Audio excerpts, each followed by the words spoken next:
I think Jinnah's contributions to the legislative milieu, as it were, of the subcontinent are, as you said, underreported, definitely not emphasized. If Jinnah was not a Muslim, say if Jinnah was a Hindu, I don't think Jinnah would have been dethroned the way he would have. There were several attempts made by Churchill to bring Indian leaders together. The British position in the whole saga, even after Churchill, was that they must leave a united India. Jinnah has never mentioned any Khalifa or any religious personality from Islamic past, other than once he mentioned to Gandhi that he was taking a day off during their because it was Hazrat Ali's day of martyrdom. Hello and welcome to New Wave History. This is your host Ali Wasi, and today I have with me Yasser Latif Hamdani, who's a researcher, author, and an activist and a lawyer. And he's written 2 books on Qaid-e-Azam Muhammad Ali Jinnah's life alone. And then there is a third one as well that is coming out already. So Yasser, thank you for joining us. Thank you for having me. Today I wanted to just ask you about your book. You have written a book on Jinnah and his life. Because most people who write books on Jinnah and Pakistan's history, Partition's history, they focus on Jinnah's personal life plus his very political life. But you have made it a point to make sure that you talk about his career as a lawyer and his career as a legislator, which is largely goes underreported or not discussed enough. So what made you think that this is the kind of Jinnah that you want to bring to the fore? I think Jinnah's contributions to the legislative milieu, as it were, of the subcontinent are, as you said, underreported, definitely not emphasized. Even though I believe, and having read through the record, the contributions that Mr. Jinnah made to the legislative sphere, as well as a lawyer, because the cases that he did for example, he represented Tilak in the sedition case. So there were several cases that he did which were very important. But as a legislator, he was extraordinary. I mean, his contributions, I think, are second to none and are definitely much greater than, say, for example, Gandhi or Nehru. His contributions not just to Pakistan. It must be remembered that his contributions to the entire subcontinent. Many of those laws are, say for example, just to give you an example, the Child Marriages Restraint Act, the Sarda Bill as it was known. The biggest supporter and the person who actually got the bill passed was Muhammad Ali Jinnah. Yeah.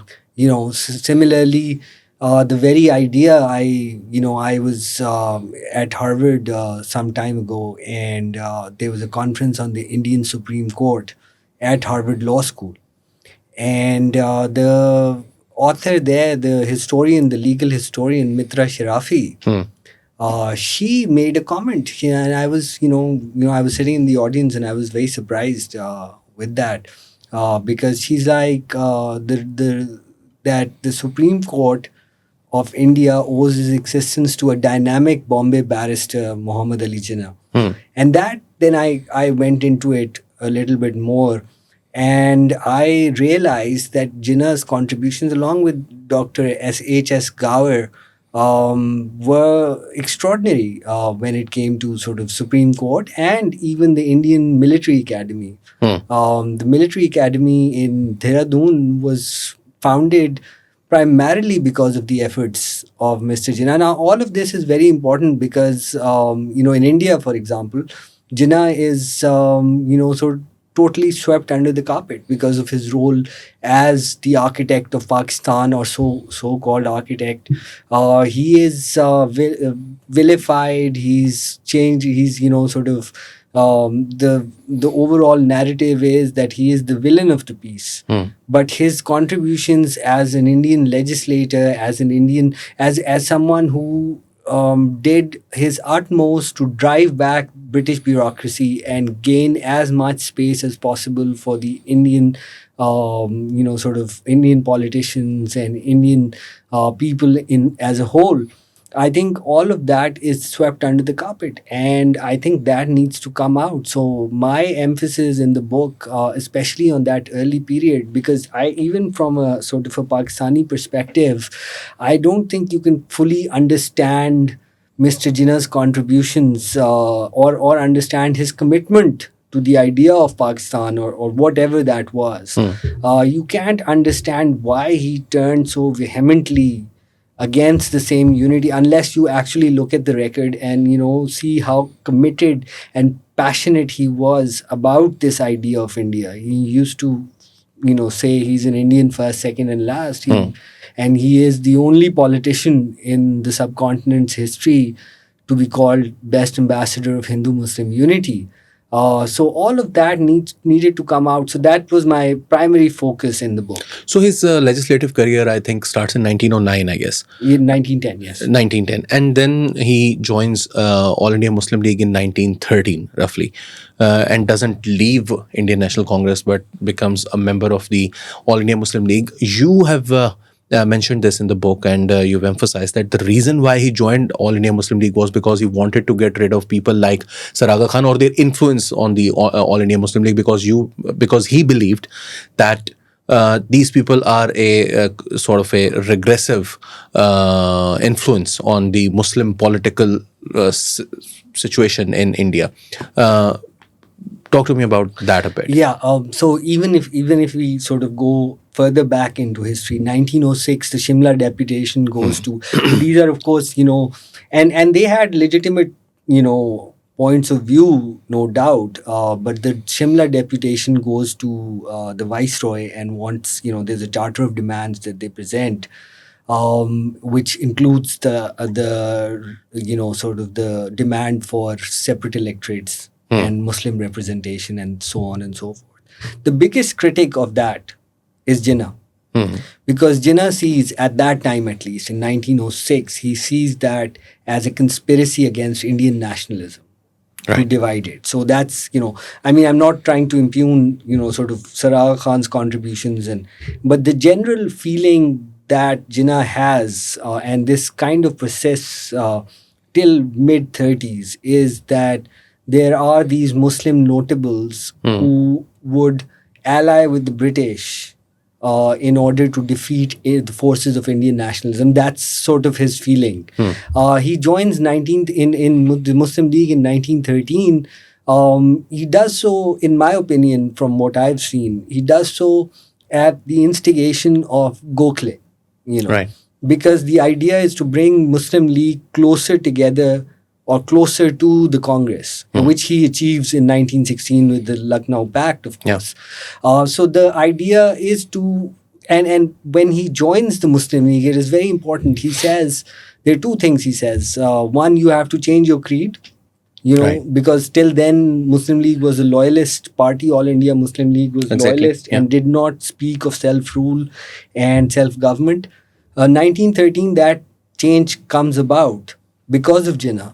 And Jinnah joins the Muslim League on that condition. And he also, one of the conditions he puts is that his loyalty to, the fact that he's joining the Muslim League, I'm paraphrasing, of course, the fact that he's joining the Muslim League cannot be a shadow on the fact that he has a larger cause, and that larger cause is India. He says so, in so many words. He says that, there shouldn't be a hint of a shadow on that idea. So he is pretty much at this point trying to forge and bring together, the Congress and the Muslim League and the Hindus and the Muslims together on one platform so that they could, combine. And the idea, I want to be very clear, he talked about self-government. His idea of independence for the subcontinent, the reason why he was such a towering leader of independence movement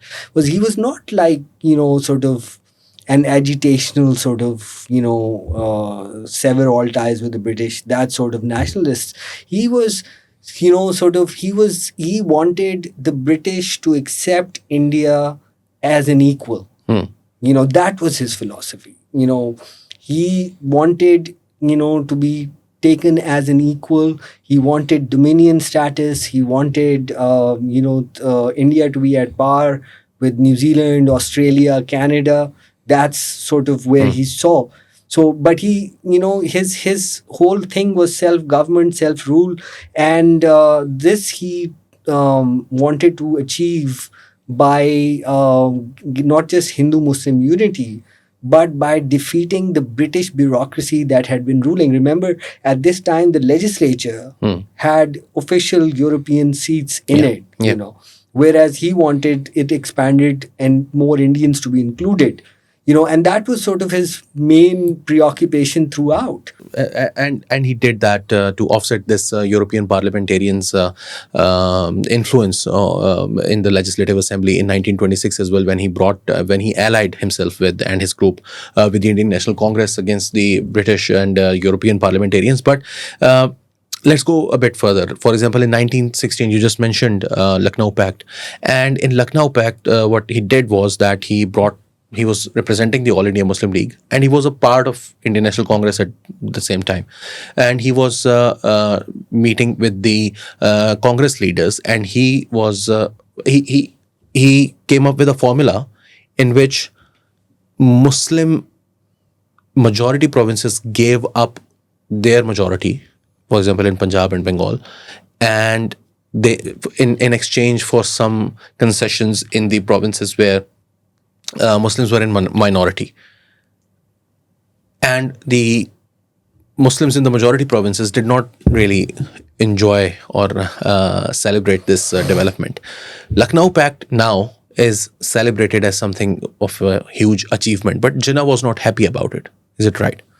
Well, for primarily the main dissatisfaction that Jinnah had, which is something that, he was a very reluctant convert to this idea of weighted representation for Muslims. And this is something that comes up again and again.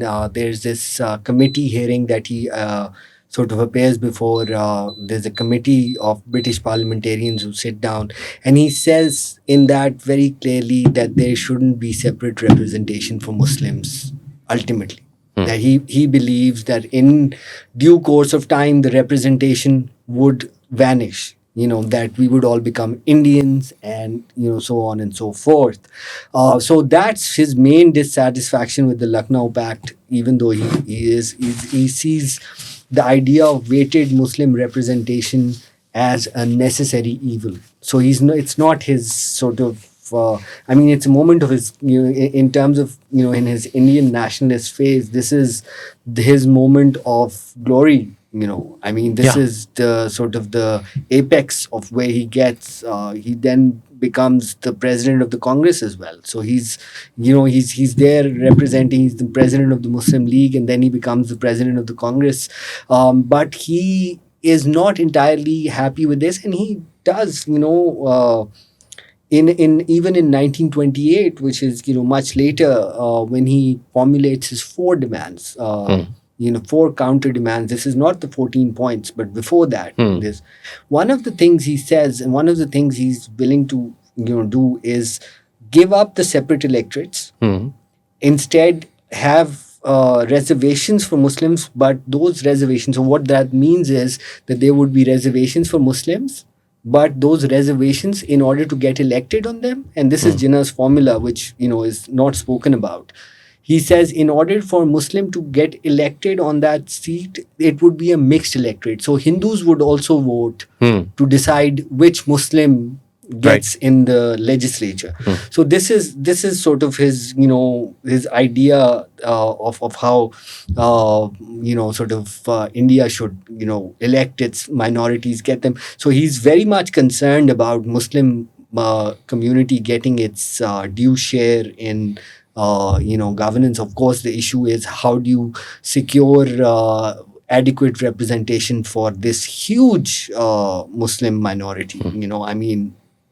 When we use the word minority, it doesn't capture the scale of it, right? We're talking about the largest single solid body of Muslims anywhere in the world, at that time even. We're talking about India, Pakistan, Bangladesh. That is double the population of Indonesia, I guess. Yes, and so it's a huge population. and they obviously want certain safeguards and certain reservations. So Jinnah is willing to negotiate on the separate electorates. So throughout his career, you find this tension. Even later, that he's not quite happy with. He accepts that the great solid body of Muslims and Muslim opinion believes in separate electorates. He says that, and he's like, okay, fine, this is what you want, but he's not quite happy with that. And he's not been happy with that since 1909, when the separate electorates first come. Very early on, I mean, he remember gets elected on a separate Muslim seat, but he says that if I don't contest this, when he's contesting, he's like, if I don't contest this, one of the pro-British, sort of the Ji Hazuris, as he used to call them, the Ji Hazuris would get that seat. So that's, so his rationale for, accepting what he considers a temporary, necessary evil that, he's sort of accepting. So that's his. Right. So before the Lucknow Pact in 1915, I guess, Gandhiji had just returned from South Africa, and Jinnah was probably the up and coming leader of the Indian National Congress and Indian political scene at that time, and he welcomes a fellow Gujarati who has made a mark, some kind of that is not a mark that he should be proud of, but he comes from South Africa, and he has a big reputation that he comes with. So he meets Jinnah, and there is this ceremony that is held, and then something goes wrong in that ceremony, and people say that their relationship never recovered from that. What was that incident, and do you think that this was the main reason why they never saw eye to eye again? Yeah, I don't necessarily think that this was the reason they didn't see eye to eye, because they did work together in 1918, 1919, again together, right up to 1920. Jinnah and Gandhi cooperated, but the tone that it set, and that is very important. I think that Jinnah definitely was made to feel like the other in this, and the incident that you refer to is that when Jinnah gets up, he's representing the Gujarat Sabha. He's welcoming, as you said, a fellow Gujarati, a Gujarati lawyer. Someone that, according to Ramchandra Guha, he had once considered getting into a legal partnership with. Yeah. In 1897 or somewhere around there. So he's now welcoming Gandhi as a fellow Gujarati. Gandhi gets up. Now there are two things. He's of course, I believe I would have to consult my notes. I think Gandhi then addresses the meeting in Gujarati. Jinnah also makes a few comments in Gujarati. But then Gandhi says that I am so happy to see that a Mohammedan, is representing you.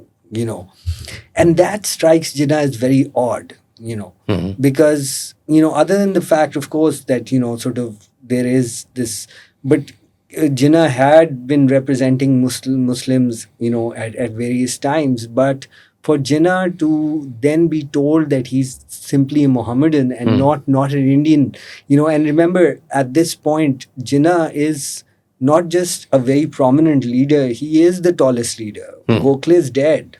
Yeah. Gokhale is dead, and Jinnah's, widely considered the heir to Gokhale in the Congress party. Now, he at this point realizes that, there is something off about this, and then the subsequent events kind of, sort of prove him right. I mean, Gandhi, the reason why, if you look at it as honest people, when you look at it, ascendancy of Gandhi in the Congress party is because of two reasons. Gandhi's willingness to use religion in politics, and by that I don't just mean Hinduism, which he blatantly uses, Ram Rajya and that sort of thing, but also Muslims that he brings out, in the name of Khilafat and that sort of thing, because Gandhi is a populist. He is, a populist without a mask. So that's the reason for his ascendancy. But I think that if Gandhi had not been a Hindu, he would not have, and if Jinnah was not a Muslim, say if Jinnah was a Hindu, I don't think Jinnah would have been dethroned the way he would have. So I think there is definitely that personal cut that Jinnah feels at this time, because, I mean, here is Jinnah who's, sort of has been working in the Congress party for much longer than Gandhi, Yeah. who's sort of, and remember at this point, just, to give you perspective, Jinnah is actually trying to convince Gandhi to support the anti-war movement, and not just by anti-war, I mean, sort of his, independence, self-government, etc., but also the fact that there shouldn't be recruitment and that sort of thing. And Gandhi writes to him in a letter. He says, first ye should, and this is how he writes, he's like, ye should seek the recruiting office. So remember Gandhi, what he becomes the recruiter in chief for the British Empire. I mean, he gets the Kaisar Hind medal for his recruitment efforts. Now, what Jinnah was saying at this point, maybe calling it anti-war was just, a slip of tongue here. What Jinnah is saying is that we would go into the British Army, make us officers, don't make us cannon fodder, make us officers and we'll join the British Army. Right. Gandhi's like going all over sort of recruiting people as cannon fodder. So that's another one of his issues with Gandhi. But the biggest cut comes when Gandhi decides that or asks parents all over India to take out their sort of their children from schools. Yeah. That's another thing that really. But that comes later, I think. Not at this point. In 1915, it wasn't the A case. little later. But what you just mentioned, Ramchandra Guha, and I recently saw a clip of his from some podcast where he said that Jinnah was basically it hurt his ego that Gandhi had somehow managed to dethrone him because he was this biggest leader of Congress. He was the number 2 of Gokhale, and Gokhale had died, so he was the biggest, probably the face of Congress at that time. And Gandhi was able to dethrone him, and which was why Jinnah could never forgive him for that. This is what he meant. I'm just paraphrasing. So, do you think there is this? Ramchandra Guha is a historian and of note, and his contribution to the work on this subject is valuable. But at the same time, don't you think that there is this Congressy inside him that just wants to take a dig? Even here at Jinnah, even when they're acknowledging that he was the biggest leader and Gandhi was able to dethrone him, they make it a point to make sure that Jinnah somehow remains the villain, and he is mentioned as someone who couldn't get over his ego, couldn't get over himself. So, what do you say to that? I think the thing is, it was not that Jinnah was dethroned, and that's what. Sort of hurt Jinnah's ego. I don't agree with that point of view. That I've seen the clip that you're talking about. I think it is more important to realize what it was that Gandhi did to dethrone Jinnah.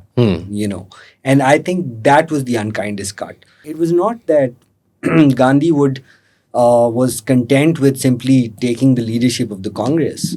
He also tried to very effectively cut off Jinnah's Muslim base as well. And this he did by, I know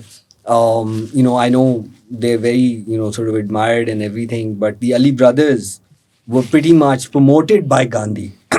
Exactly. Over Jinnah. And at one point, and this is, again, documented, but not spoken about, in one of these meetings, Maulana Muhammad Ali Jinnah, by the way, was promoted by Gandhi and, sort of, but at one point said that, even the worst Muslim is better than Gandhi because Gandhi's a kafir. That's what he said. But Maulana Muhammad Ali Jinnah actually attacked Jinnah and tried to beat him up, because Jinnah wouldn't call Gandhi, Mahatma, and so on and so forth. So that was those were the kind of Muslims, and Ali brothers were still an exception. But talk about the Khilafat committees. The blatant use of religion, the blatant use of Islam. To Jinnah, that was, it was a no-brainer that would ultimately lead to a cleavage between Hindus and Muslims. And he says so in his letter to Gandhi, where he says, he's talking about your methods have divided Hindus and Muslims, turned Hindus and Muslims against each other, fathers and sons against each other. So he does say these things. He's absolutely, he realizes, and this is something till, which is sort of, Jinnah's political style. He is against this blatant use of this idea of, you get on, sort of the dais and talk about scripture and that sort of thing. Remember, even when Jinnah is leading the Pakistan movement, you won't find a single speech of Jinnah where he, sort of quotes scripture, for example. Yeah, or goes into details of what this religious country or religious statehood would mean for Pakistan. Exactly. So he stays away from that. This is just not. And he was proven right in for example, I was reading this stat somewhere, in between 1923 and 1926, there was 300 times more attacks, more riots between Muslims, and cases of incidents of mutual some kind of kerfuffle or fights breaking out between the two communities in various parts of India, especially in Malabar Hills. It was a huge issue where the peasantry revolted against the Hindu landlords. So, but Khilafat movement, you just mentioned about it, and Khilafat movement I believe that it is the biggest watershed movement. This is the turning point in Jinnah's political career, in Gandhi's political career, in Indian National Congress political trajectory. Jinnah was opposed to Khilafat movement, and the reason why he was opposed was because he was against this pan-Islamism. Basically, he said that we should not awaken the spirit of pan-Islamism among the Muslims of India, because they are Muslims first, and they're Indian first, and if we turn them into Muslim first, this is not going to go down well for India. But Khilafat movement, Gandhi also does this, and some people would probably, in fact, admire him for bringing the two communities together and giving up some, for example, fighting for their best friends or their neighbors' rights, as they would call it. They say that the Muslims, the Khilafat in Turkey or in Istanbul is very dear to the people of for the Muslims of the entire world, especially India.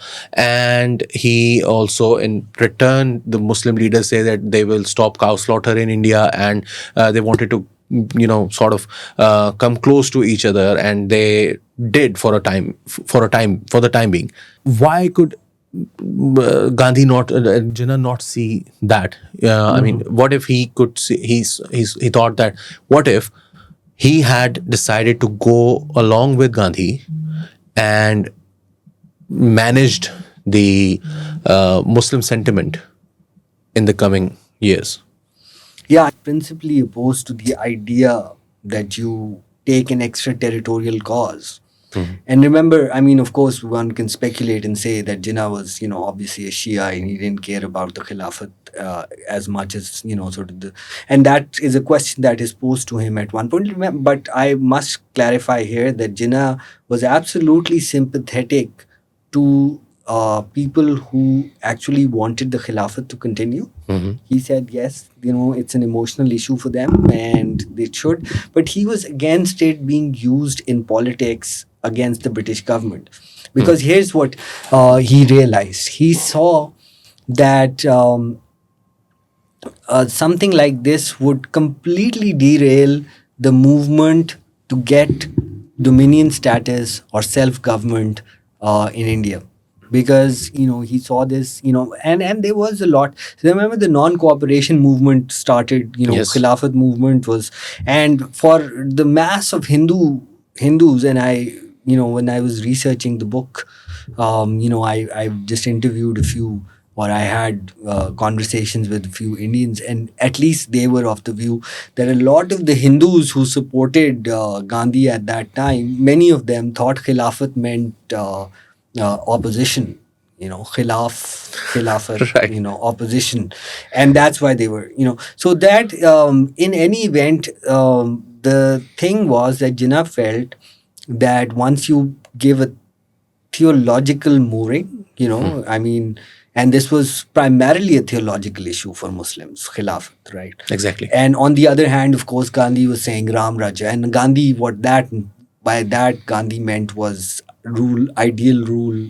Of course, I don't say that Gandhi meant what Modi is doing right now, but that's what it leads to ultimately. When you declare Ram Raja, or when you start talking about extraterritorial issues and then mobilize people around those emotional issues, So Jinnah's politics was, he was not, he believed in, sort of, for example, at one point, when the Sarda bill was being discussed, this is much later, of course, 1927, 28, 29, I think, 1929.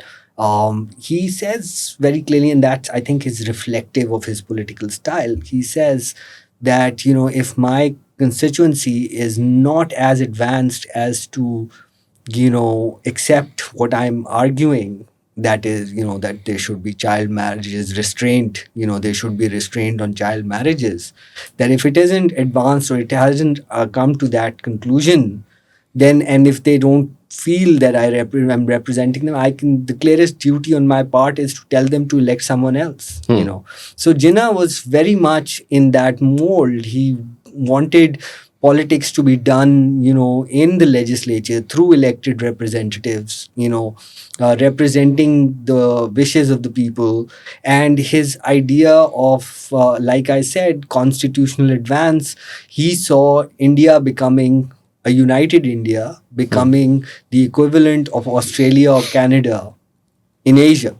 So that was his idea, that India would somehow become that part of the empire. It would, so he didn't exactly, so he obviously, like I said, his own loyalties, I don't think he was too bothered by the Khilafat movement. As a matter of fact, his sympathies lay with Ataturk, of course, and the Turkish nationalists who he supports later on. But he just generally believed that politics, when you know uh, resorts to emotional appeals, that becomes a problem, and ultimately, and he was proven right. I mean, Khilafat movement fell apart in 1924 after the Khilafat went. Of course. And there was and there was violence. And there was violence. Violence was chora chori. Of And what course. was that thing that Gandhi suggested to the Muslims? In fact, he told Muslims to leave India and move to Afghanistan, and it turned out to be a disaster for a lot of people who actually acted on his advice. So, why did he say this? Because when I first read it, I was like, why are you doing this? Because I see him as an antagonist. I think when I was a kid, I thought Gandhi is the leader of India. He was the leader of Hindus. He was against Muslims, and he was tricking them into doing something that would ultimately be detrimental to their cause and their financial well-being. I mean, it was insane. Why did he do that? Do you see any rationale to that idea? I think Gandhi, supported the idea. The idea itself came from Maulana Azad, and Maulana Bari, I think, of Rangi Mahal. Right. Maulana Azad is the main key figure in Tehreek-e-Hijrat. This was what it was called, Tehreek-e-Hijrat, which was a disaster. I would blame Maulana Azad for it. Maulana Azad, who, for some reason is now considered a saint. But at the time, Maulana Azad really wanted to become Amirul Hind. That was his main, obsession. And he believed that he should be this one Amir who should decide everything. This is all documented. He tried for years to do that, and he, by giving this fatwa, which he gives, and he says, it's time for Muslims to leave because this is Darul Harb, or the land of war, or house of war, whatever. however that's translated. So Gandhi's, because Gandhi is surrounded by these people, and Gandhi, is not like Gandhi's kind of become, sort of a prisoner in this thing because he's surrounded himself with these people, the Ali brothers and Maulana Azad, and the people. For example, he goes to Farangi Mahal and stays there, and Gandhi is like, so Gandhi is, because Gandhi was such a religious person, I mean, there's rightly or wrongly, or if you think it's good or bad, Gandhi was all about his religion and spirituality.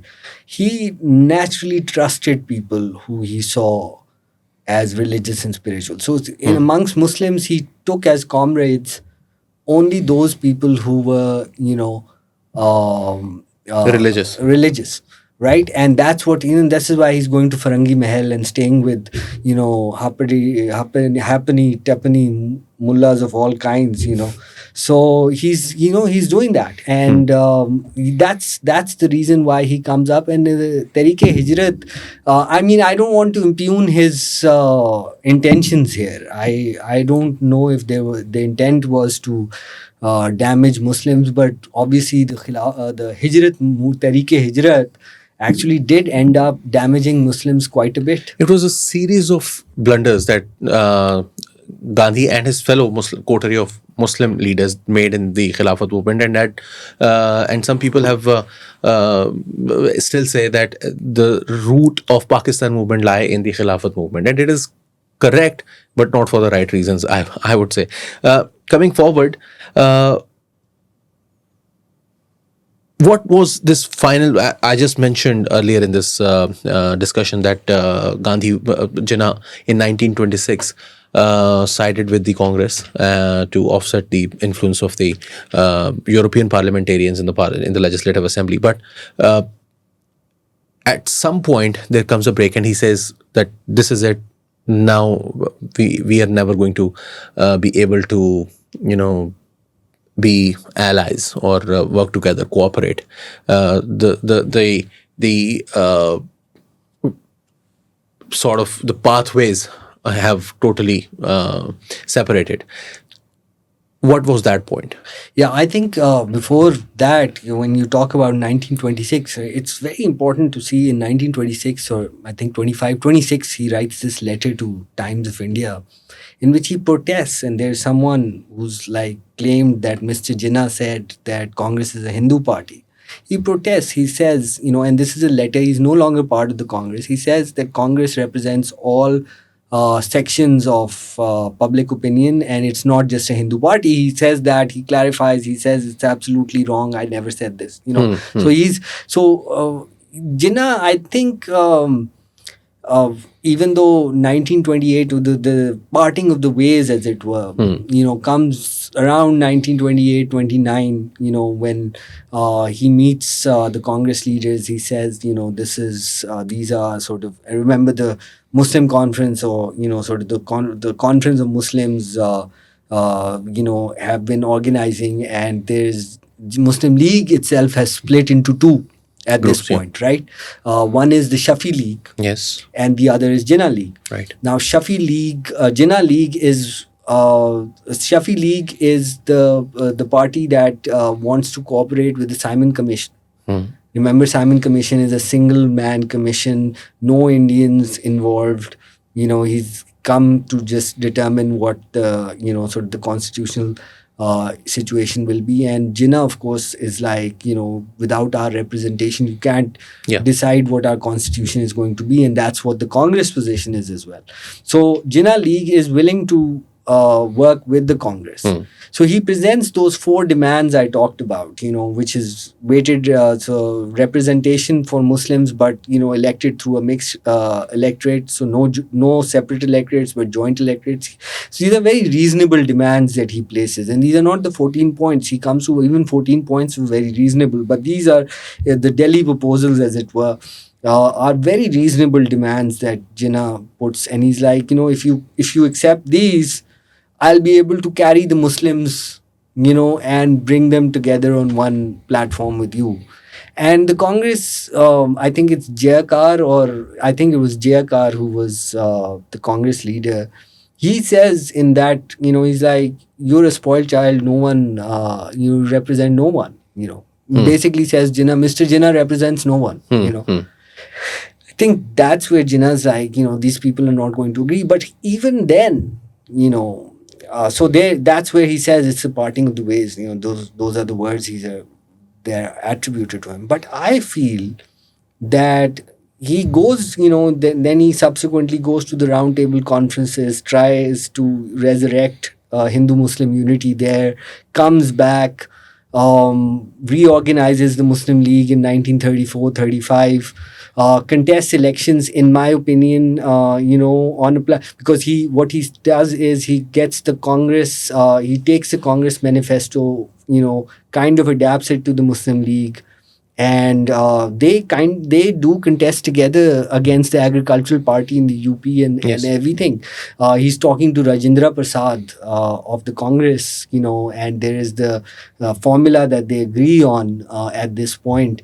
So all of this is going on. I think Jinnah till 1937 is still hoping that there would be some sort of reconciliation. I feel that he was, till very late. I think it's 1937 to 39. The experience of the Congress government, especially its alienation of minorities, all of this has been documented. And then obviously Congress's decision to completely sideline the Muslim League or give them this choice. You either submerge or you're out.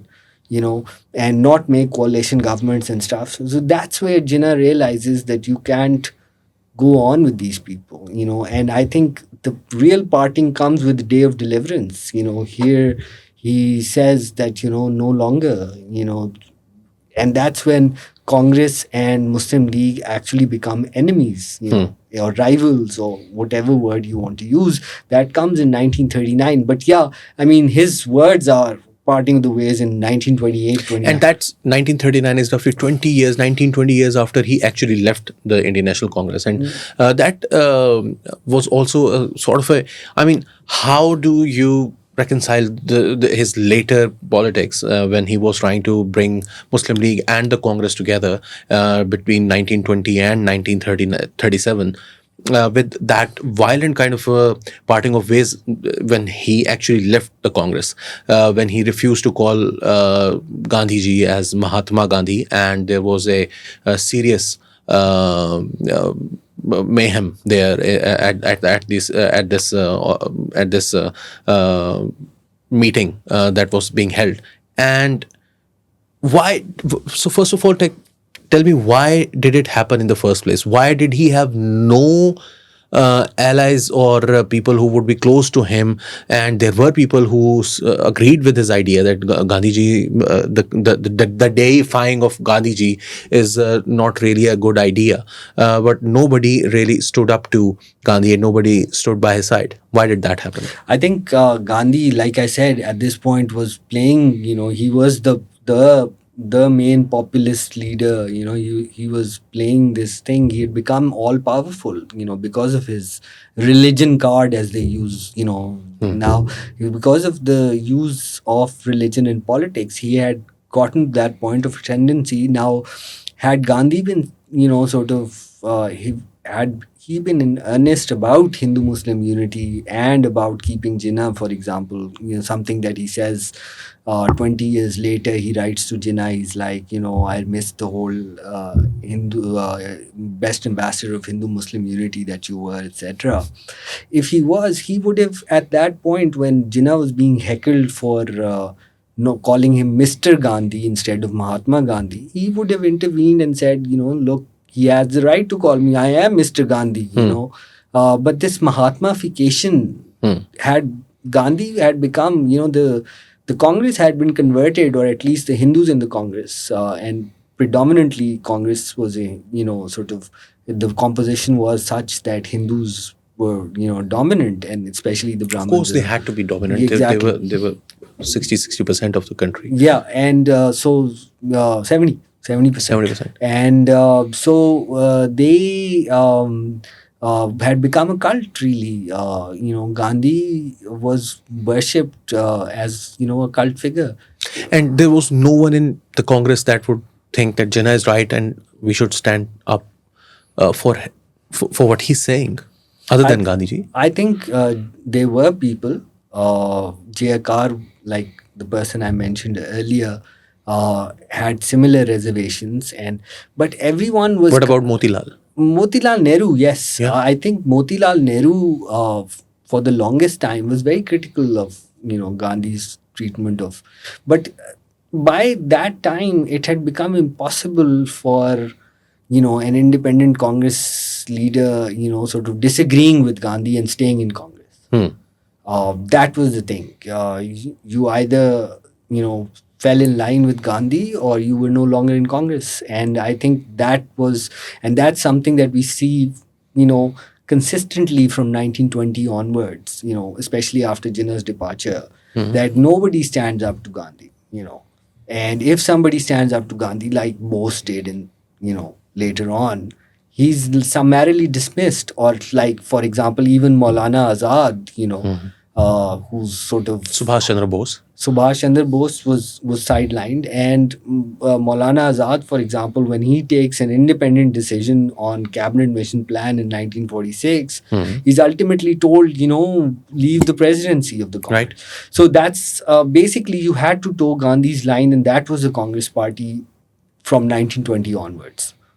Right. So you just mentioned in 1937 they contested the election together, and there are people who might not agree with you on most issues about Jinnah, but they would say that this was something that the Congress did, and it has. They also consider that the 1937 decision of making sure that Muslim League stays out of power, Muslim League stays out of coalition government, was the ultimate reason of the partition. That is when it was probably set in stone that Pakistan had to come into being. Why did Congress, after having contested the election with the Muslim League in sort of an electoral alliance or an understanding with the Muslim League, why did they finally decide to not have them as a coalition partner in the government? I think the main idea was, and this has been, sort of Congress's position. Congress said that we represent all Indians, Right. And by that they meant not just that, they were an inclusive party and so on and so forth, which there were problems, like Maulana Azad mentions in his book, the various problems in Congress's inclusion of minorities, all of Yes. that is documented. How they were sidelined, but the thing, The sidelined Parsis as well. Parsis and Bombay, yeah. Muslims and Sayyid Mahmood and Yes. and Nariman and so on and so forth. But I think Congress said that they represent all Muslims. Right. Whereas Jinnah's position and the Muslim League's position, Jinnah's position was that when the Lucknow Pact happened, and remember he's now saying that Lucknow Pact has become this basic sort of structure of all cooperation and constitutional development in India. He said in Lucknow Pact, Congress and Muslim League met as equals, Right. where Muslims were represented by the Muslim League. Now he's saying that Muslim League represents the Muslim minority of India. Right. So they're the sole spokesman. That's where the term sole spokesman comes. Jinnah is saying, I am the sole spokesman of all Muslims, and you deal with me. And this was what Congress, now what we see at this point, and Jawaharlal Nehru and Jinnah get into. Jawaharlal Nehru becomes the Congress president, and they enter into this correspondence, which is well documented. In this correspondence, when Nehru says, after discussing everything, Nehru says that we can't accept your claim that you speak for Muslims because we have other Muslim parties like Majlis-e-Ehrar, like Khaksars, so he mentions all these parties. Majlis-e-Ehrar, for example, other than the fact that they were a rabid sectarian party, and we all know the kind of people. It's amazing that a party that calls itself secular and inclusive would ally with Majlis-e-Ahrar, but he talks about Majlis-e-Ahrar, Khaksars, and so on. The idea is that you are not one party, that we have these other parties. And this is what upsets Jinnah as well. He's like, we are proceeding on the basis that Lucknow Pact is the basis for our cooperation. Mhm.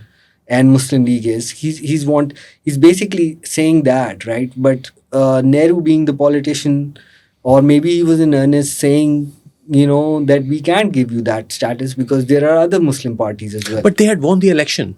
That's the biggest. Exactly. Yeah, this is the biggest test of of the representation or the popularity of a political party is the election that they contest, and they won the election.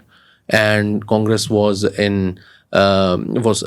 contesting this election with an understanding that Muslims, they did not field candidates against each other in UP because they believed that those candidates had a better chance of winning on a Muslim League ticket.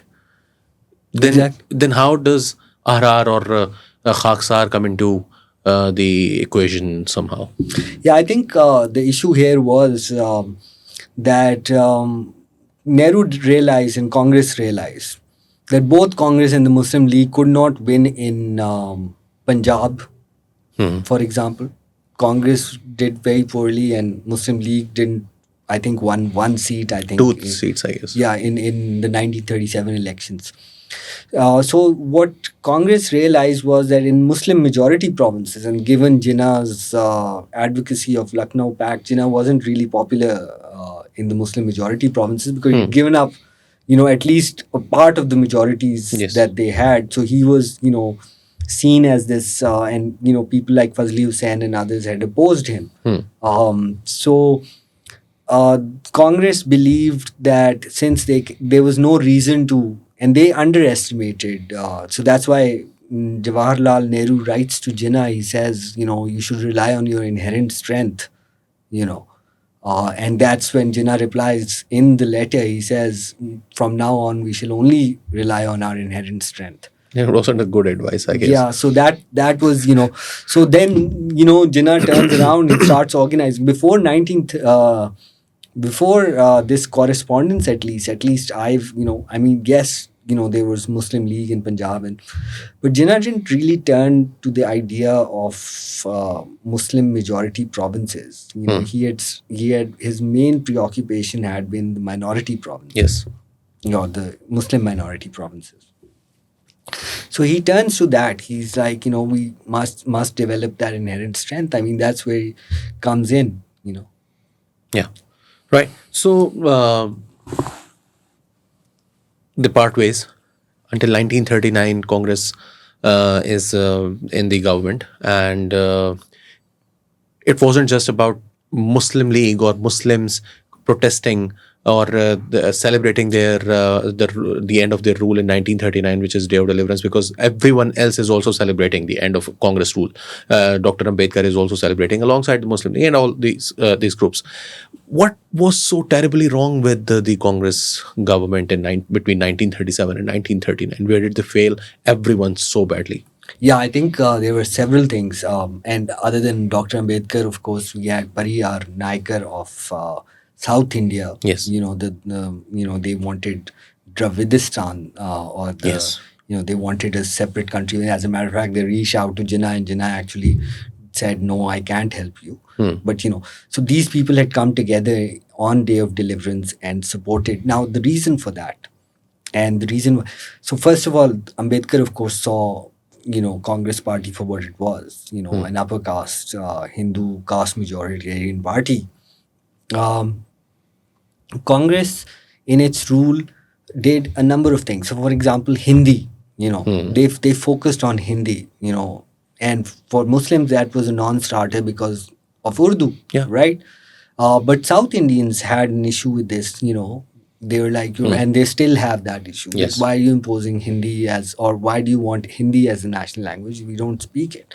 So there was the Dravidians, as it were, the, South Indians who saw themselves as Dravidians. They were opposed to that. The Muslim complaints were significant.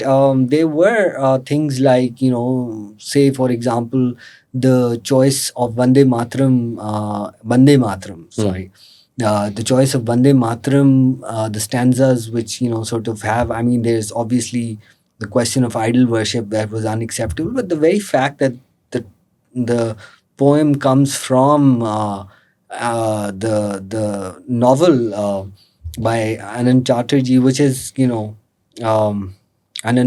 Math. That's the name of the um, Author. the novel. Yeah. Anand Math, right?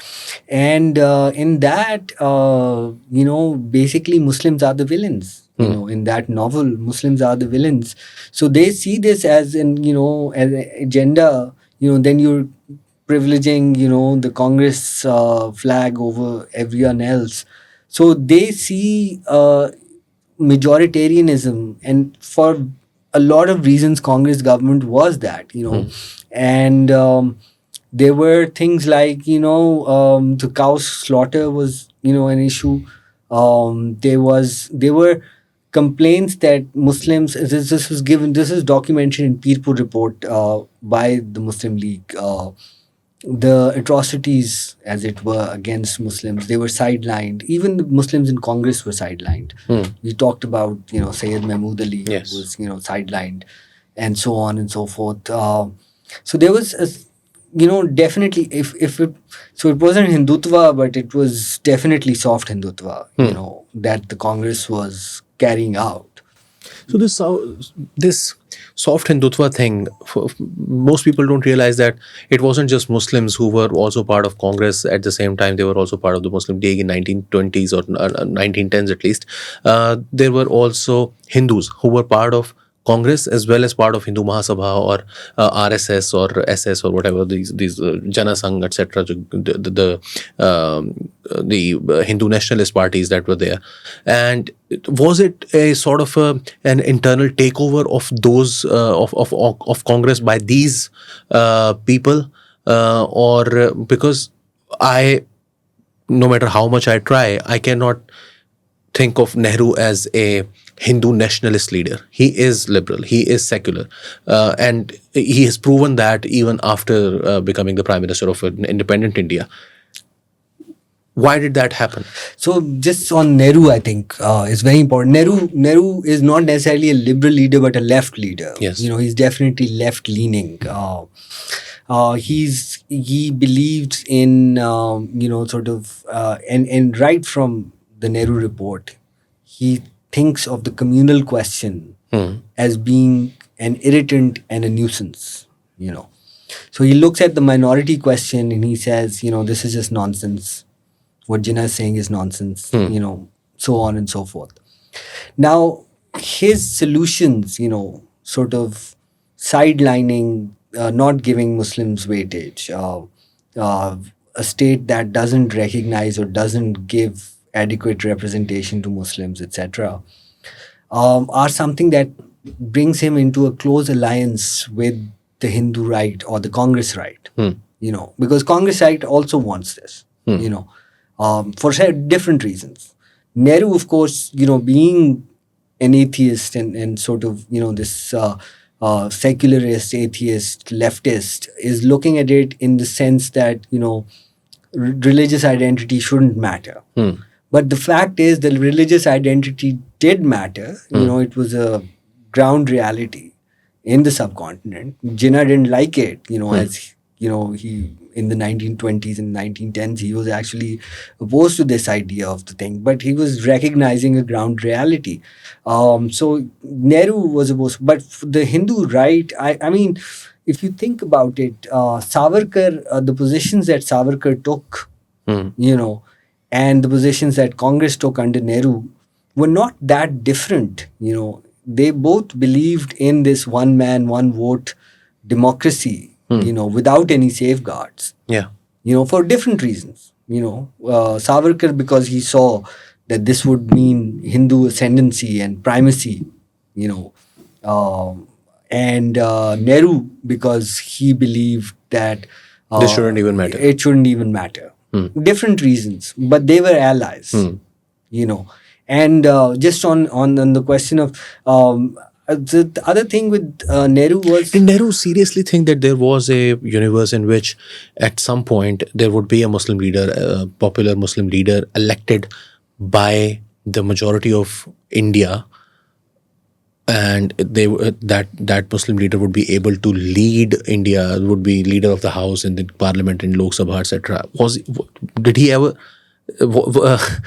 I mean, I see it as a naive kind of an aspiration. What do you say? I think so. And I think, I don't know if he believed that.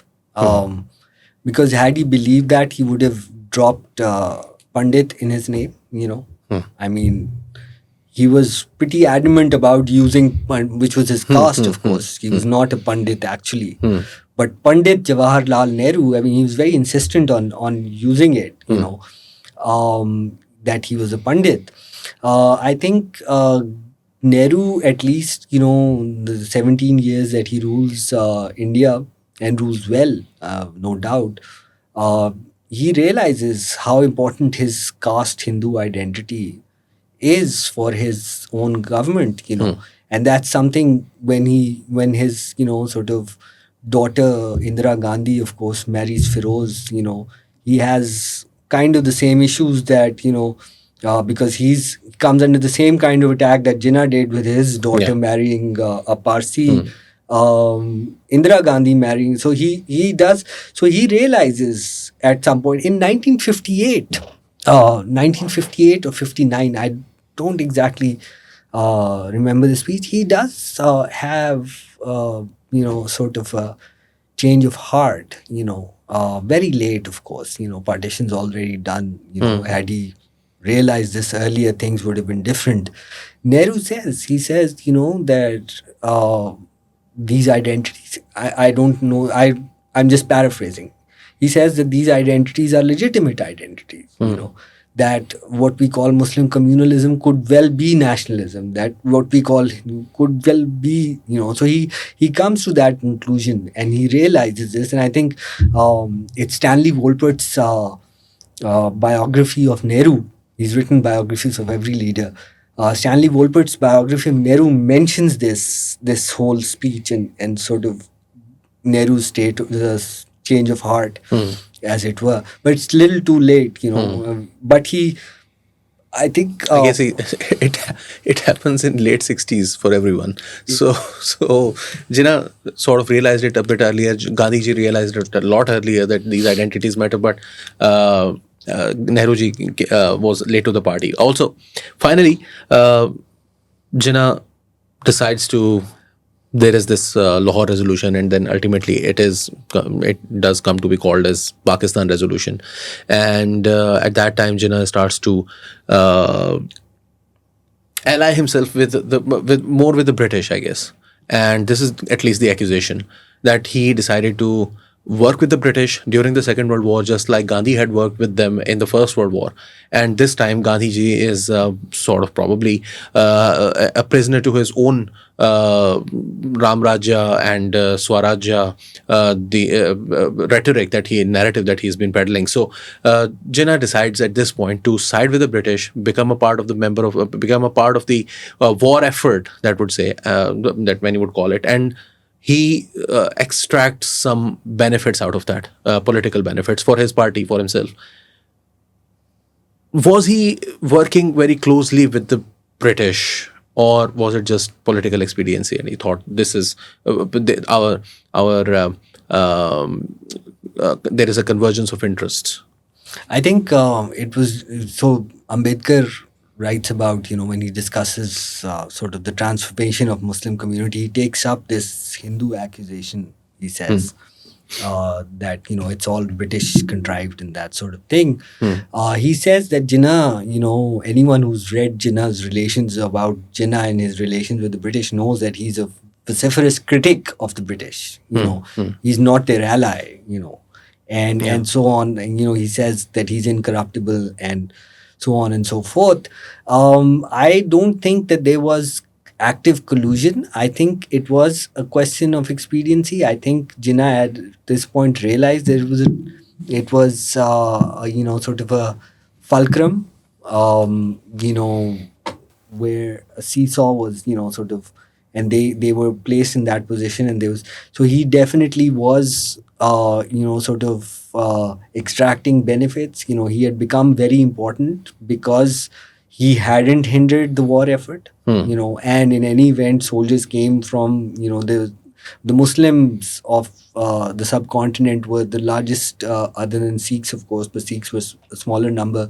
So he had not hindered the war effort. Which, as you rightly said, Gandhi had not hindered the war effort in the First World Yeah. War, which was, in Jinnah's case, at least, they were fighting the Nazis and so on. So yeah, I think that Jinnah definitely did extract those benefits because he was a master politician. Um, but I don't think there was active collusion. I don't think this customary objection that people have that somehow British caused everything. I don't believe in that. I disagree with that completely.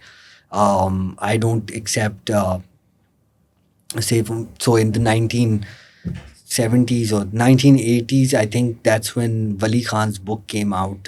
Facts are facts. Facts are facts, in which he goes into this detail. It's all cherry picking of history, of course. In which he talks about, and he basically comes out and says it, playing the sort of the Qadiani card. He says that Zafrullah Khan, a Qadiani, was Ahmadi, was but he uses the word, He uses the word Qadiani. yeah, was tasked by the British, to write the Lahore Resolution. Now, that I think is important. Zafrullah Khan's memorandum, he didn't actually write the text of the resolution, but there was a memorandum that Zafrullah Khan prepared, which he gave to Jinnah. This is, I think, a 23-page document, something like that. I don't know how long, in which he talks about federations. And that when memorandum is what becomes the basis of the Lahore Resolution. This didn't go to Lord Linlithgow till after it was presented to Jinnah. It was presented to Lord Linlithgow as, basically a Muslim position, So I think those who claim that this was, or at least people like Wali Khan who created this conspiracy theory, I think they're wrong. But there is also this accusation, or I'd say, in fact, because Alex von Tunzelmann in her book Indian Summer writes that there was some extensive correspondence between Jinnah and Sir Winston Churchill, and they used to burn their letters after having read them. I mean, it sounds like a conspiracy, really. So do you think that this was a conspiracy? I don't think it was a conspiracy. I think, Churchill and Jinnah were allies in 1945 onwards. But Churchill didn't want a partition of India. He definitely, Churchill, did have this view, did agree to Jinnah's point of view that, people who numbered 90 million, that's what the population was of Muslims then, out of 400 million population, there were 90 million. The 90 million cannot be merely a minority, in sort of, Anywhere. yeah. So that's what he believed, and that's what he famously said.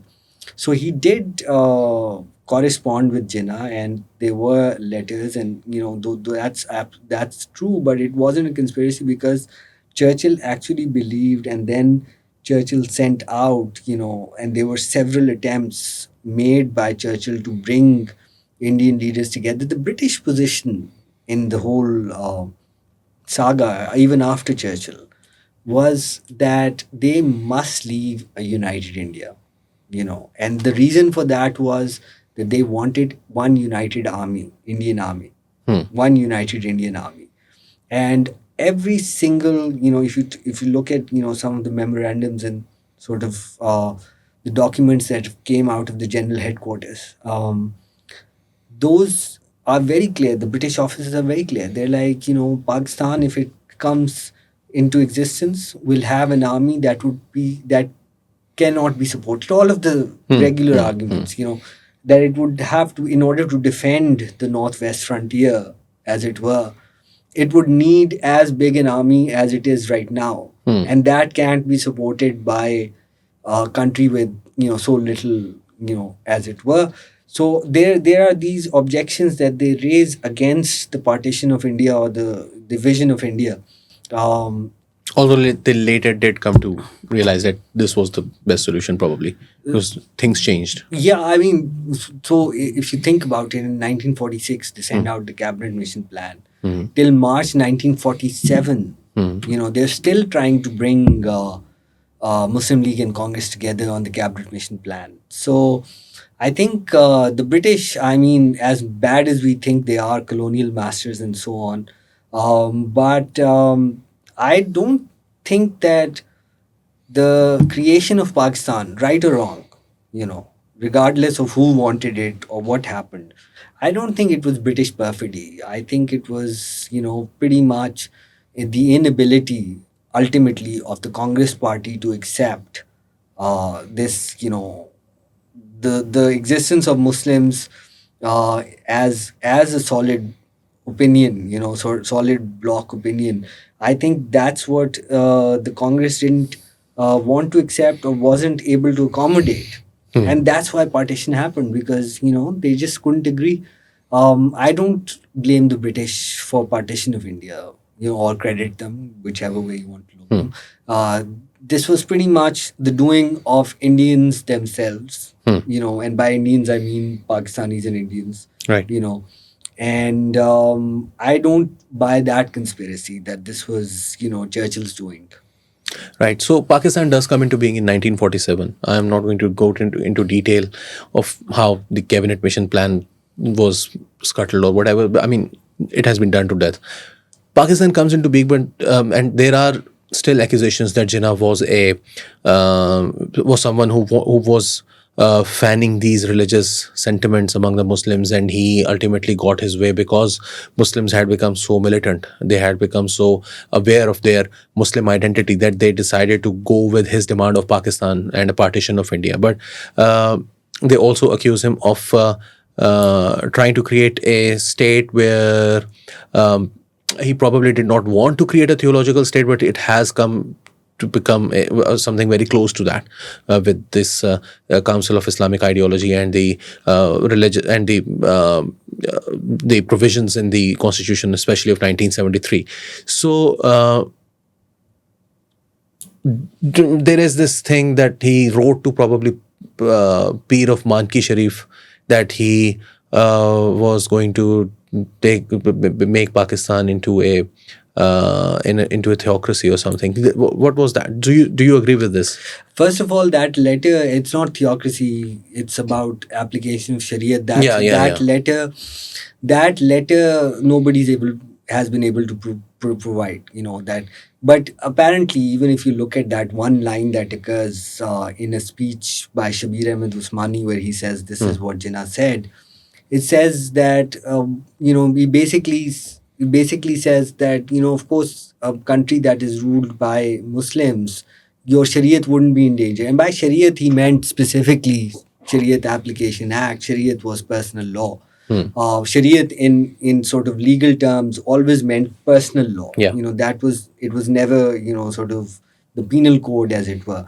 As a matter of fact, Jinnah, when they, even with the application of the statute personnel or the Shariat code that came in 1948, Jinnah vetoed it. He said, in March 1948, Punjab Assembly tried to pass it and vetoed it. I think one thing is absolutely clear, and I have sort of looked at this very,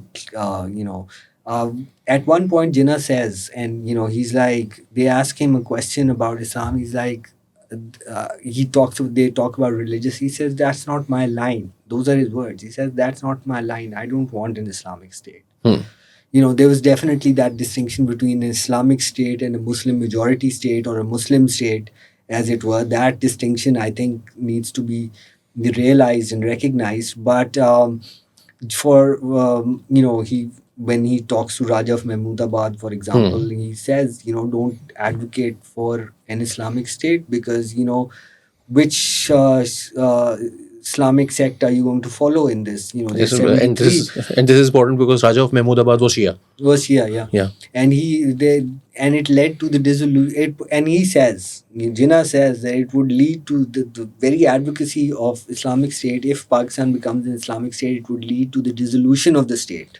Hmm.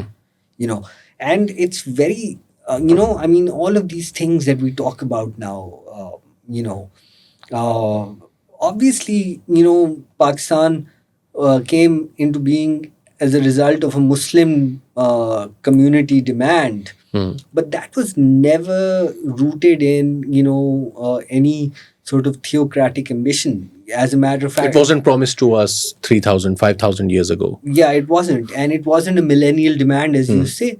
It was, and he was very clear about it. In 1943, they tried to pass a resolution saying that Pakistan's future constitution would be based on Hukumat-e-Ilahiyya, the principles of the Khulafai Rashideen, and that's Jinnah vetoed it. Said, that would amount to censure on every Muslim leaguer, every leaguer, and that's what he said. He said that the constitution of Pakistan will be what the people of Pakistan. There are certain statements like he said that we already have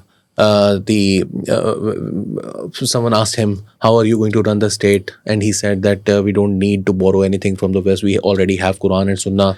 And at some point he also invoked Hazrat Umar, I guess, the second caliph of Islam. So is this not evidence enough that he did for this, first of all, he never invoked Hazrat Umar, right? I mean, that would go against his own personal religious view. But political expediency. He didn't. Sometimes you have to. I can assure you, I've read almost every single thing that Jinnah has written or spoken or whatever over the last 20 years of my obsession. Jinnah has never mentioned any Khalifa or any religious personality from Islamic past, other than once he mentioned to Gandhi, that he was taking off a day off during their because it was Hazrat Ali's day of martyrdom. Right.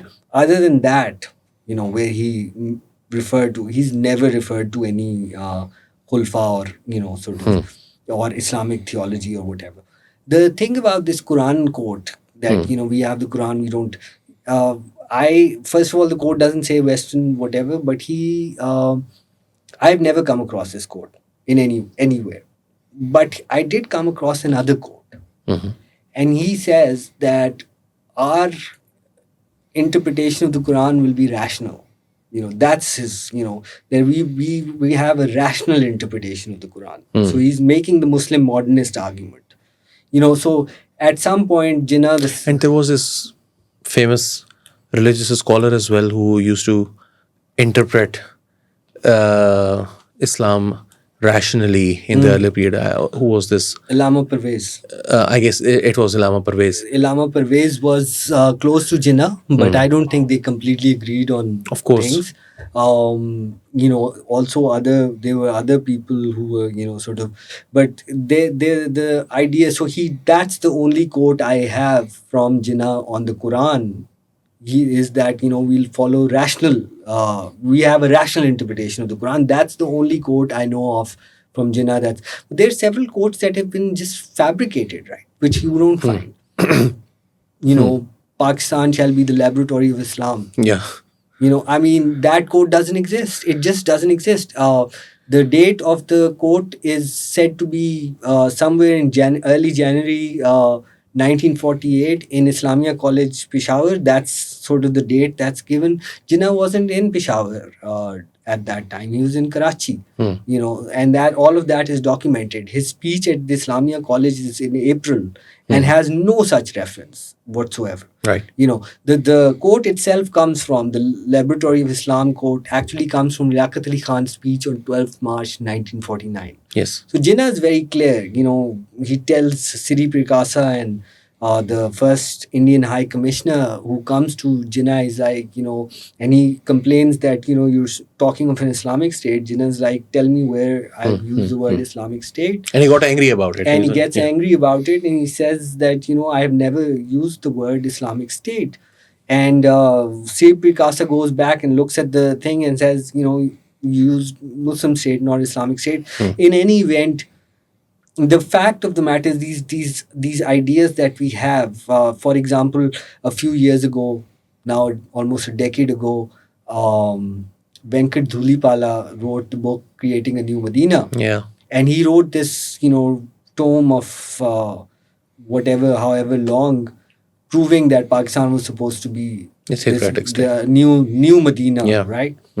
So the simple question: how many times did Mr. Jinnah refer to Medina in his speeches? I mean, surely if Pakistan was going to be the new Medina, Jinnah would have referred to it, and the main, sort of master signifier of the Pakistan movement would have referred to Medina Taiba as, our field marshal also said A few months ago.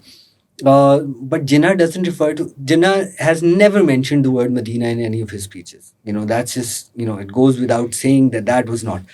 Similarly, a lot of people say, and, for some, so the High Commission of Pakistan in the UK presented, Lincoln's Inn wanted a statue of Jinnah, of course. So High Commission of Pakistan donated statue, and it says on that in Lincoln's Inn, founder of the Islamic Republic of Pakistan. First of all, Islamic Republic, it became in 1956. Jinnah was dead in 1948.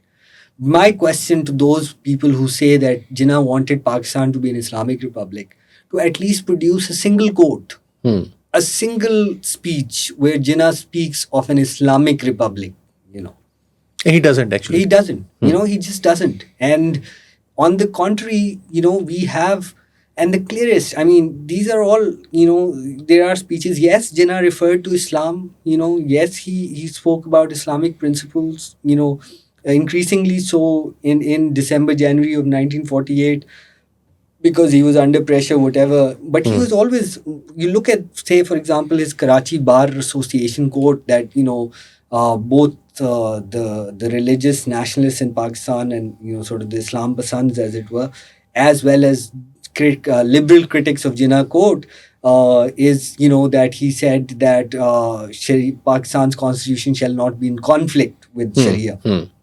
But if you read the speech, he says it wouldn't be in conflict because, the principles that he's making, equality of citizenship, brotherhood of man, equality of citizenship for all minorities, etc., are all, basically Islamic principles. This is what he's saying. So he's trying to tell his, audience, as it were, or the constituency that he represented. He was telling them that this state, this inclusive democratic state, this I dare say word secular, because Jinnah didn't use it. Remember, India didn't use the word secular till 1971 either. But this inclusive democratic state, which kept religion separate from state, was not opposed to the Islamic doctrine. This is what Jinnah's point of view is. This is the point that he's trying to make. But when you go back on 11th August, and I know a lot of people have a lot of problems with sort of using the 11th August speech, and you find all sorts of propaganda against it. Jinnah is very clear about certain things. You kind of, when you look at Jinnah's career holistically, sort of the best ambassador of Hindu Muslim unity, the idea that he's looking at separate electorates as this necessary evil, temporary evil.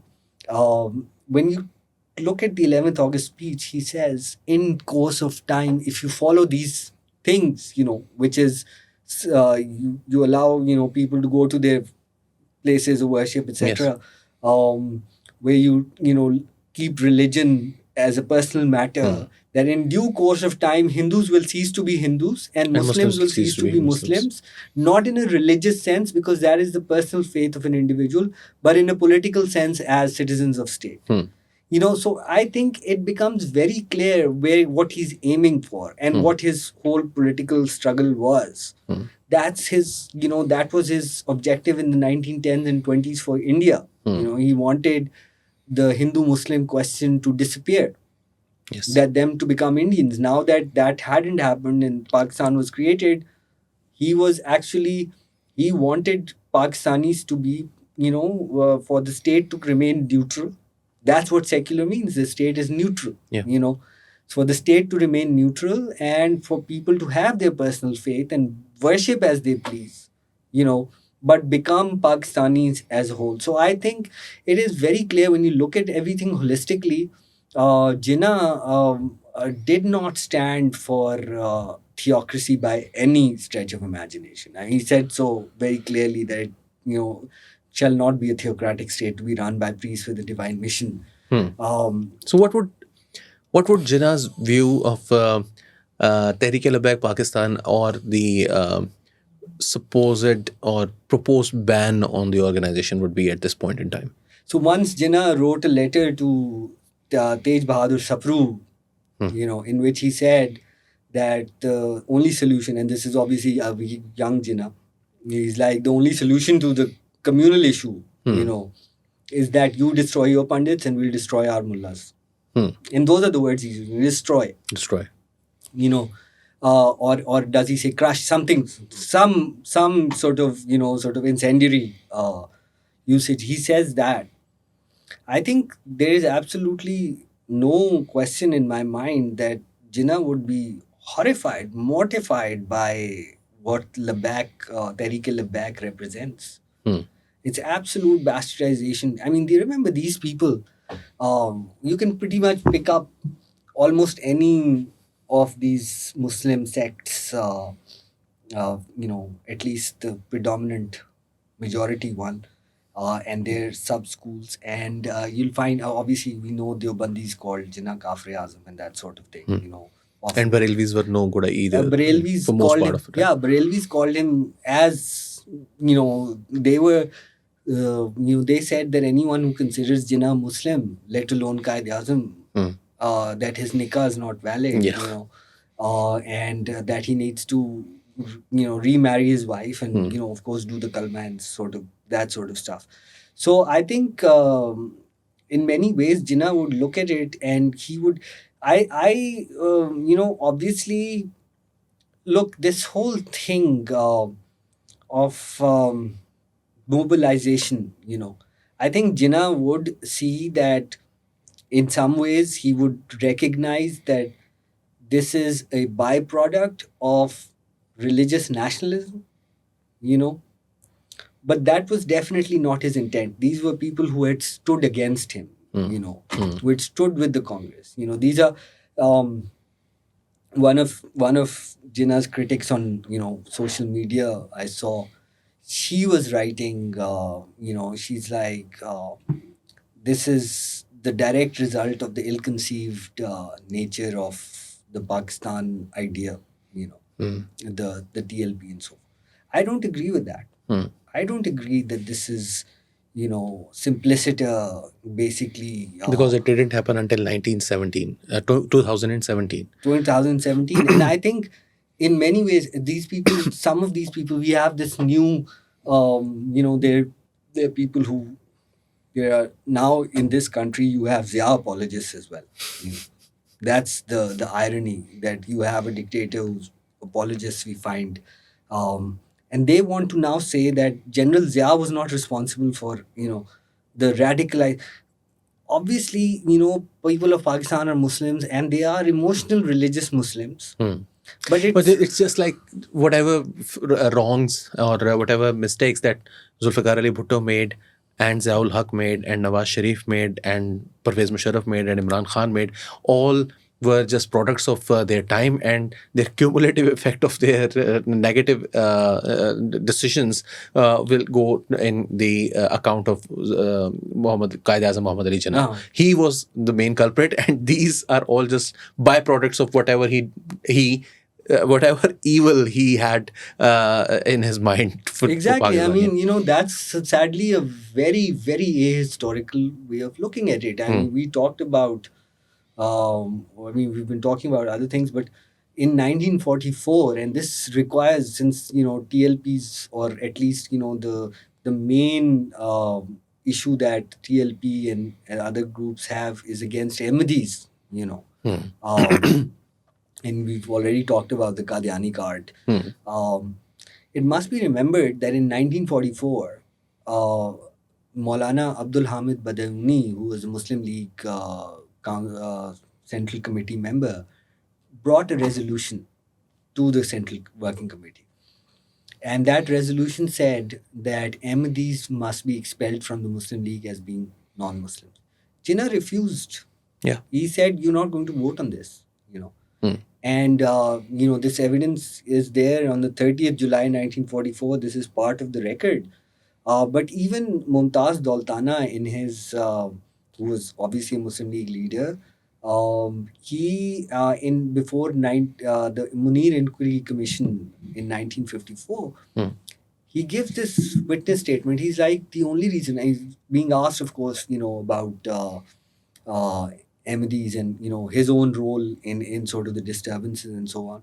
He's like, we would have settled this question before partition, during independence, but Jinnah used his personal prestige to stop it from happening. Qaid-e-Azam used his personal prestige. That's what he says in his paraphrasing, of course.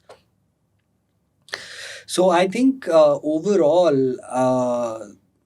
what Bhutto did in 1974, for example, cannot be laid at the doors of Mr. Jinnah, or the Ordinance 20, exactly, Zia's case. or Zia's case. So, because Jinnah, was appointing Zafrullah Khan as the first foreign minister of Pakistan, he was famously saying, in 1939, that Zafrullah Khan is a Muslim. And it's like, I'm praising my own son, flattering my own son. That's what he says. So that definitely can't be laid. I mean, the fact that Zulfikar Ali Bhutto decided to give Pakistan became an Islamic republic in 1956, but it didn't have a state religion. If you look at the 1956 constitution, other than the fact that the president of the country had to be a nominal Muslim, and we saw Iskandar Mirza, who's an atheist, becoming the first president of Pakistan. Other than the fact that had to be nominal Muslim, it was pretty much a secular constitution with the name Islamic Republic. Zulfikar Ali Bhutto gave Pakistan a constitution that made Islam the state religion. Yes. So it's very important. He's the one who decided to define a Muslim, So that's on Bhutto. That can't even be blamed on, sort of the, on Liaquat Ali Khan or whatever, the objectives resolutions. That's another sort of favorite hobby horse of people. But that can't be laid at his door or at anyone's door. Similarly, what General Zia did, these factors, look, I think when you were going to make a state that was going to be Muslim majority, you were definitely going to have challenges. That goes without saying, I think. But there are Christian majority countries in the world. There is a Hindu majority country in the world. There is a Buddhist. There are Buddhist countries in the world, and they might have faced the same challenges when they decided to become democracies. But that doesn't necessarily mean that every decision that they make afterwards has to be, somehow become a point for criticism at the founders of the state. Yeah. That's something unique to Pakistan. That's something unique to Pakistan. Yeah. So, thank you, Yasser. And for the audience, I must say that Yasser has done a wonderful job. He has written extensively on the subject. He has written so many articles for Daily Times, for the Friday Times, for Pak Tea House, for Nayador, and other the Friday for various other news publications in Pakistan. And he has extensively written on social media. Then there are those books as well. And if you have any misconceptions about how Jinnah, for example, I have a serious concern with just the social media post by that particular academic, and Yasser has been correcting these misconceptions for more than 15 years now, I guess. So you must read the book, and it clears a lot of the air that surrounds the personality of Jinnah. And if you have not read it yet, it is available on major bookstores in Pakistan. Yasir, thank you once again for joining us for the podcast. This is all for now. Thank you for joining us. This is Ali Wasi signing off. Adab.